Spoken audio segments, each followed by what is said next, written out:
Lavt overslag. Dette er et evalueringsskema. Skemaet udfyldes første gang lige efter springet er udført. Til venstre i skemaet ses de centrale faser i lavt overslag. Ud fra hver fase skal der angives et tal fra 1 til 3. 1 for helt på plads, 2 hvis der er noget der skal øves, og 3 hvis der skal øves meget.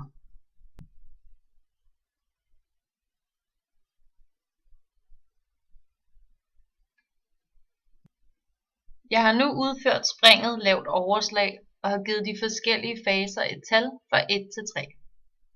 De fleste af faserne føler jeg, at jeg skal øve lidt, og har derfor noteret et total. Der hvor jeg føler, at jeg havde styr på springet, det lyder. Min oplevelse var, at jeg havde styr på armene, både når jeg sætter dem i madrassen, men også når jeg sætter af med armene. Derfor har jeg givet de 3 faser et 1-tal.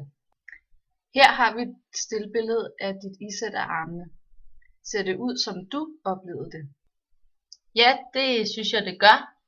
Jeg har givet det et 1-tal i evalueringsskemaet, og hvad jeg kan se på billedet, synes jeg sætter armene rigtigt i madrassen. Det vil jeg give dig ret i.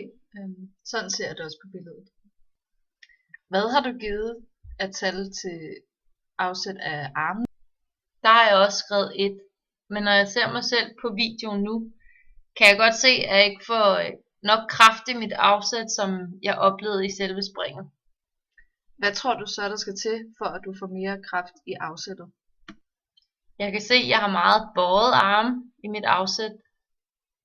Og hvis nu jeg strakte dem noget mere, så tror jeg vil få mere kraft i mit afsæt.